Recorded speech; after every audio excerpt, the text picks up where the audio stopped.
各位观众朋友，转到节目嘅现场，今日节目幕后嘅单元，带下来关注呢场时间非洲嘅北非发生真多事情哦。韩国人讲有可能係阿拉伯之春嘅2.0，咁可能之後呢，帶定非洲航向呢嘅民主化、和平嘅安尼嘅體譜模。咁搶到嘅係專門研究非洲嘅呢個台灣非洲研究論壇嘅楊敬生教授。教授你好，主持人好，各位观众大家好。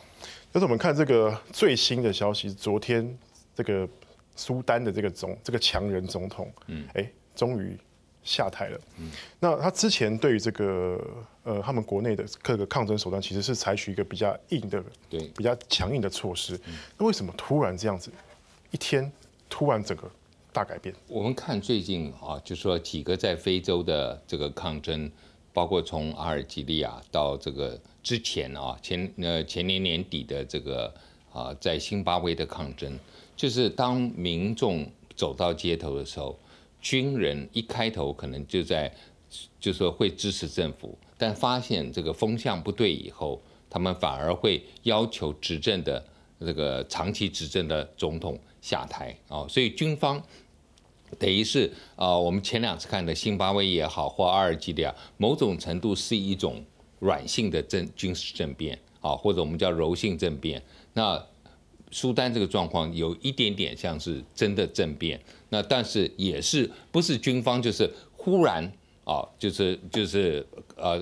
夺取这个政权，像巴希尔他自己，al Bashir 他自己在30年前的时候，就是忽然他也是自己政变他自己也是政变夺夺权的。那过去有很多这种政变夺权，就是完全是一个 surprise， 完全是一个无预警的一个惊奇的。什么叫做政变？政变应该就是说是让大家没有在意料之中的忽然发生的，防不胜防，突然发生的事情。那现在的政变不是，都是酝酿了，好像会要求总统下台。那军方表态之后，总统可能没有办法再维持他自己的权位了，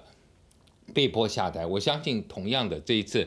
在这个苏丹的状况，就是当军方决定保护抗争的民众，然后这个事态就是认为说，军方已经开始站在民众这一边。我们过去的友邦布基纳法索在2014年抗争的时候也是如此啊，就是当抗争到最后的时候，是军方直接跟这个总统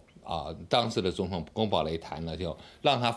就是流亡出国走了，然后换了一个政权。所以最近非洲的政变比较是属于这一型的，就是民众的抗争让军方觉得他最后要选择站在可能历史的正确的一方，所以就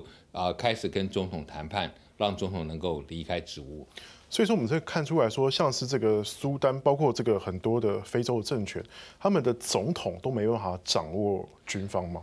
很奇怪的，就是他们自己原来很多都是军方出身，甚至有些也是国防部长出身，但最后被他们的国防部长或者说我们讲被自己的窝里反了。对，到最后就是一个长时间之后，那大概这个军方也认为说，他们继续跟着他，万一被这个总统被推翻之后，他们全部连着受累所以宁可自己采取一个我们讲预防式的那个军事政变，让这个总统离开，那或许还可以保护我们叫做 institutional interest， 就是他们整个机构的一个利益。那我们看到这一次，就其实蛮有趣，是说，苏丹的因为是物价上涨，物价飞涨，人家说面包涨太多了，然后民众就上街头抗争。一开始只是一个单纯抗争物价，最后怎么会演变成这个要这个总统怎么下台？当然，一开头我们说去年12月开始的这个是对于物价的一个抗争游行，那后来就发现。这个苏丹总统并没有 al Bashir 并没有做很好的回应，而干脆宣布戒严。那这个情况之下，老百姓持续抗争，特别我觉得这一次的导火线有一个很重要的，是一个医生，他去帮忙医治这些受伤的这个抗议的民众，结果被被维安人员把他围住，叫他出来，他出来谈判，就是他觉得说我没有带武器什么，结果竟然当场被枪杀了，所以这个引发了民众怒火，很大的怒火，而且特别是所谓的专业人士，像律师啦、这个医生等等，带着中产阶级，就是跟着走上街头。所以这次主导的是苏丹的，他们叫做 Sudanese Professional Association 啊，就是专业人士的算他们的精英阶层吗？算是蛮精英的啊，然后再加上那些中下阶层对于物价上涨，这个整个的我们讲说，苏丹经济的表现不好都有关系。那这样换一个现在一个军事政权上来，而且也一样实施这个戒严宵禁，有比较好吗？所以我们认为就是说到最后就是一定会有一个谈判。就是军方也知道它的正当性是还不足的，那到底要怎么样让这个民众愿意回家，然后让这个是我们讲的市民社会 （civil society） 能够有更多的参与，这个是非常重要，所以一定会在未来的这个制定宪法，可能大家等不及说还要什么过渡政府2年，绝对等不及了，所以要很快要有这个制定这个宪法的情况，然后尽快举行选举，不能让这个过渡政府太久，否则的话又还是继续是一个军方执政的情况。那我们再回头看这个利比亚，因为刚好利比亚现在的政府 GNA 联合政府，那基本上它是2016年经过内战之后，终于好不容易有一个联合政府了，然后各国也都承认了。那为什么现在这个利比亚这个军头哈夫塔对这个现在的 GNA 不满，现在已经打到底里波里去了？就利比亚在2011年茉莉花革命之后，我们知道当时的强人戈达菲发生动乱之后，他是选择跟对抗这些叛军，那甚至即使叛军有意大利、法国、美国的支持，他还是对抗到底，最后是死在战场上。死完之后，利比亚并没有走向一个统一的一个状况，或者说和平转移政权。所以现在是权力真空的情况下，当时就已经是权力真空，各个部落我们讲说可能就在不同地方用不同的名称，在利比亚我们说部落就是一个部落主义，那非常力量非常的分散，没有一个非常强的中央集权。那好不容易在2016年，刚才主持人讲的，在首都 Tripoli 迪里波利有一个形式上的中央政府，但是大部分的这个议会的人是在东边，是另外一个政府。所以如果你去看利比亚的政府，大概那个时候大家都认为是有2个政府虽然有一个是联合国支持、国际社会认可，但是实力很强大的这个另外的一些部落的军头还是在东边继续长期盘踞。那这一次他们可能也觉得是说，希望能够把利比亚做一个统一而不是持续的分散。所以不是群众的抗议，而是一个权力的争夺。那所以说，现在这个 GNA 利比亚国防军的眼中，他们是一个不合法政权，因为他说他们那个 LNA 打的就是说我们要恢复国家秩序。对，所以现在在 GNA 的统治之下，他没有效办法统治这个利比亚。他们当然就是现在看起来是比较有实力的GNA 就希望能够从首都附近现在正在围剿首都嘛，能够把首都拿下来，那当然就等于他表示，虽然他们不是全部统治利比亚，但是已经成为大多数实际的统治者。但是未来国际社会要不要承认他，那是一个很大的问题。但是至少对很多利比亚人来讲，过去西方社会批判戈达菲说是强权，那当然戈达菲到最后是非常有贪腐，他的孩子等等。但是1969年上台到2011年这42年前期间，他长期是对抗西方的。那后来是没有跟西方稍微取得了一个和解，但在利比亚人民当中，他是还蛮照顾低层的。像利比亚的这个医疗、利比亚的这个教育都算是中东地区不错的，然后利比亚又有石油，所以基本上是一个就是排名在，如果你去看任何联合国统计数字利比亚都是在前面的。那但是还是发生了茉莉花革命，所以大部分的利比亚人可能还是希望说回到一个比较稳定的状况。那即使今天这个军人这个 GNA 的强人执政之后会跟过去戈达菲的状况有点类似，刚好是他的部下嘛，但是也被他也算是叛变了，然后被他这个整肃过，所以回来以后，当然他可能就会不愿意重蹈覆辙，可能会好一些吧。老师，我们再看这个，当然因为现在这个利比亚再度发生内战，那也其实有人担心说，当时整个阿拉伯之春可能也让 IS 在这个利比亚当中形成一个温床。虽然现在又被剿灭，但现在又内战，好像 IS 又有这个复起的这个趋势。利比亚国土非常大，人口非常少啊，所以基本上它的南部的撒哈拉沙漠。长期就是一个可成为恐怖主义的温床。那美国过去在这个非洲就希望说把这一块比较没有人管的地方，那很容易有恐怖主义组织在活动的地方，能够组成一个怎么样的一个反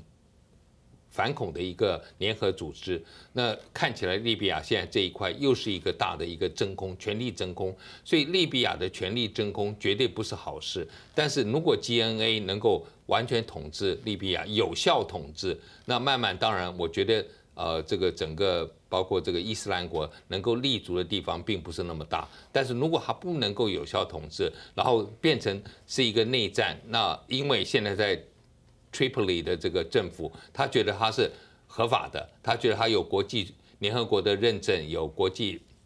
大国的支持，然后持续对抗的话，那当然会给予我们讲说像伊斯兰国，他从这个叙利亚被赶出来之后，一个窜逃的一个根据地吧。那上半场我们最后再来看这个最后一个国家，就是阿尔及利亚。阿尔及利亚在这一波当中，相对来讲，它是属于比较和平的渐变的方式。那在上一波的阿拉伯之春，它也全身而退。为什么？虽然说一样是一个强人总统，就是像上一波的这个阿尔及利亚的这个总统在布提弗利卡他是1999年上台，那到了2011年，同样阿拉伯之春的时候，他们国内有一些动乱，但是很快被他压下来。其实这个总统他为什么会就是说能够长期执政？说他比较开明的专制，也不是完全开明，而是说他算是结束了。阿尔及利亚曾经在1992年的时候尝试开放多党民主选举，结果没有想到在开放之后是由这个所谓的激进的基本教义派穆斯林的基本教义派赢得了政权。那当然那个时候军方就介入，不承认这个选举。然后就有一阵子的内斗内战一样的状况。那布提弗利卡是结束这个比较混乱的局面，所以他对阿尔及利亚比较大的贡献就是让阿尔及利亚第一个回到了所谓的我们讲说 secularism， 就是世俗的一个政权，而不会走向一个比较这个神权的国家，这是第一个。第二个就是阿尔及利亚的这个石油很丰富，所以长期以来它经济的发展算是北非比较好的国家。但是他自己从1999年执政之后，其实到了2013年，他在选的时候就已经发现了说，2014年他已经中风了，但是照样当选之后中风，然后照样可以这个执政，然后后来发现他连讲话的能力也没有，坐着轮椅，形同一个僵尸，然后等于是傀儡的吗？对，然后2019年他还要再竞选5年的连任，但大家就会觉得说，如果我今天是阿尔及利亚人，我看到我的总统也不能说话了，坐在轮椅上面，那还要来继续统治、继续选举，所以当他宣布这一次他还要再选的时候，老百姓受不了，抗争的时候。同样，他也承受来自于各方的压力，包括军方，所以最后他决定是说，那我不选了然后要先是说延迟选举，然后跟反对党呢共同商讨一个过渡的宪法。后来大家说不行，请你还是赶快下台。那他现在决定要下台，所以很快的我们看到这个阿尔及利亚就已经顺利要透过一个新的选举来产生领导人了。老师，那最后1分钟我们来看这个。阿拉伯之春有可能在阿尔及利亚变成是第2个成功的例子吗？我们当然是希望看到，因为整个我讲说，伊斯兰的文明当中，大部分都不是民主国家，少数，譬如说东南亚的印尼算是，马来西亚算半个了然后过去的土耳其曾经算是比较文明的，就比较民主的，现在也不是很民主，所以有人说伊斯兰文明、伊斯兰教。的文化跟这个民主是相悖的，彼此相悖不容的。那但是事实上就是说有印尼的例子，所以这个倒是被否定。可是阿拉伯人的国家几乎没有民主国家，那是不是阿拉伯的文化跟民主也是相悖的。那我们看到有突尼西亚，刚刚主持人提到的例子慢慢成功，但突尼西亚不是一个大国。也不在中东地区，所以看起来还没有一个波溢的效应 spill over。但是阿尔及利亚是一个比较大的国家，那如果阿尔及利亚今天也走向民主，我觉得确实会给其他中东或者北非的国家，包括像埃及更大的压力。好，谢谢老师。那成比上半场的内容，下半场呢继续来关注嘅係盧安塔嘅屠殺25年，咪帶來嘛到氣勢，一群友後我們繼續關心。老師呢，這是下半場，就是盧安塔。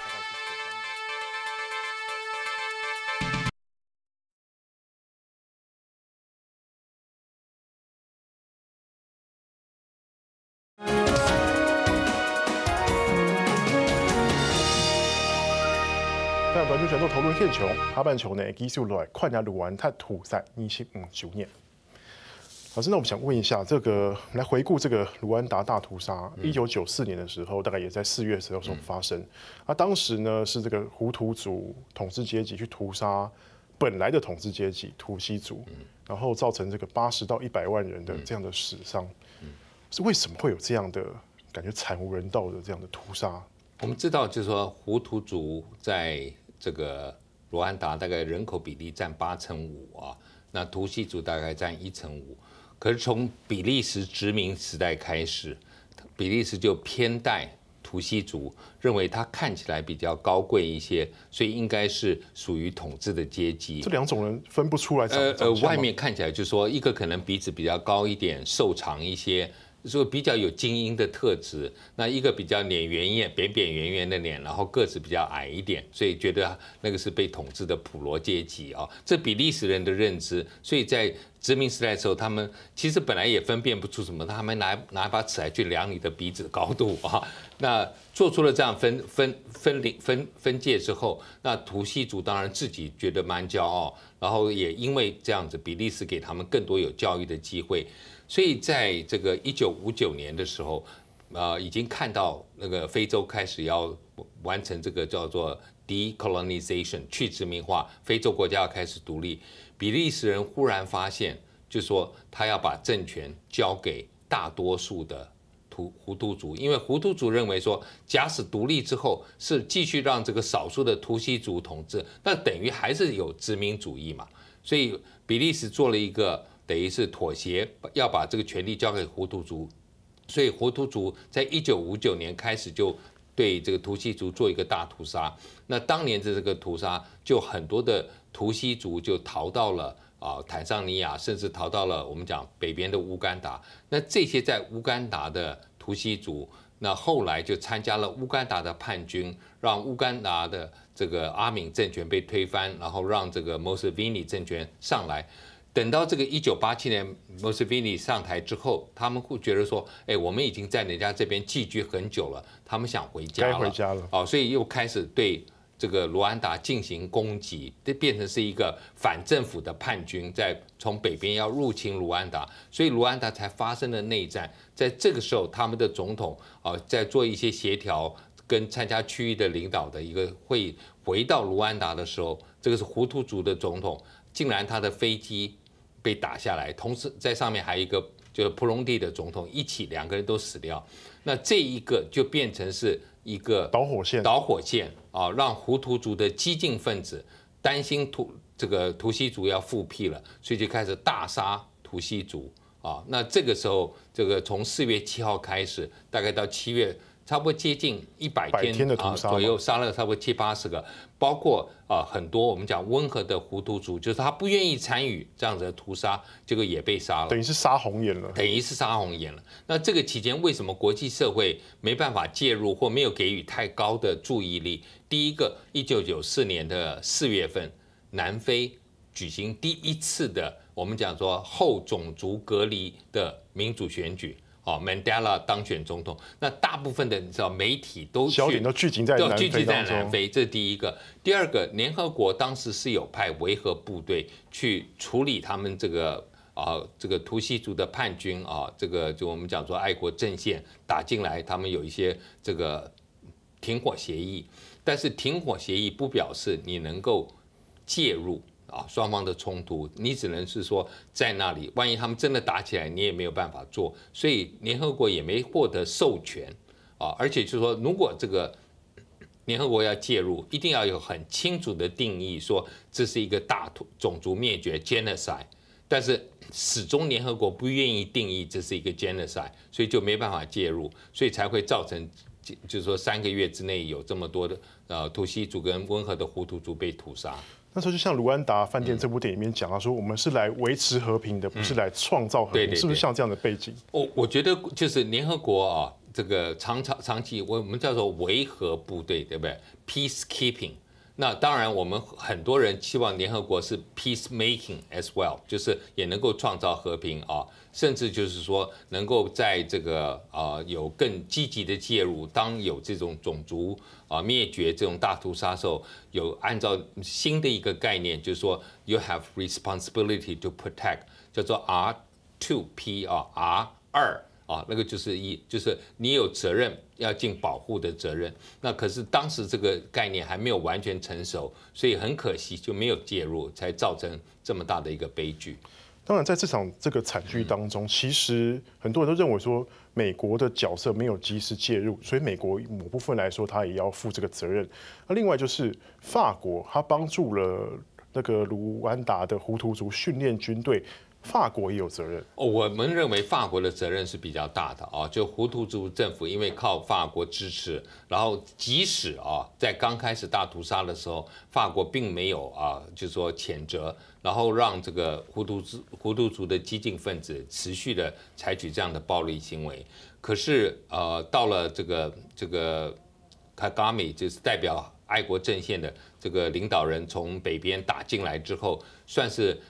结束了这样的一个悲剧。那很多胡图族因为担心被报复，就逃到了隔壁的这个刚果。那刚果的政府当时在莫布杜之下，莫布杜 Seko， 那他是美国跟法国最支持的人，所以大家才会把他认为说，你等于让这些激进的胡图族，可能是刽子手的胡图族，躲到刚果，然后法国跟美国都默许这样的情形。那这个大概是被大家批判最严重的。所以那个时候，法国真的有帮助胡图族去训练他们的当然，因为法国是长期关心，他们认为非洲是他们的后院所以过去法国的前殖民地有很多国家还有法国的驻军。那比利时虽然已经就是说卢安达是比利时的殖民地，但是不要忘记。比利时也是跟法国一样说法语的，所以法国好像觉得说这也是我的势力的延伸，也是我的范围，所以长期是支持胡图族政府。那这次的在这个25周年那个纪念会上面，当然乌干达当时参与的乌干达，包括法国都没有派人去参与这场纪念会，因为后来乌干达就跟卡加米闹翻了因为觉得卡加米等于是。到他自己力量成熟以后就不理乌干达，所以乌干达跟卡加米现在关系也是非常紧张。但是这个25年，对我们来讲，我们觉得比较担心是卡加米从1994年之后就是他就回到那边成为第2号的人物。那一开头他还假意的放一个温和的这个胡图族当总统，他做副总统兼国防部长。那到了1999年，他等于把这个总统给斗下来，然后自己成为总统之后，到现在你看已经也20年了。然后按照他们修的宪法，他可能会长期执政到2032年为止。所以这个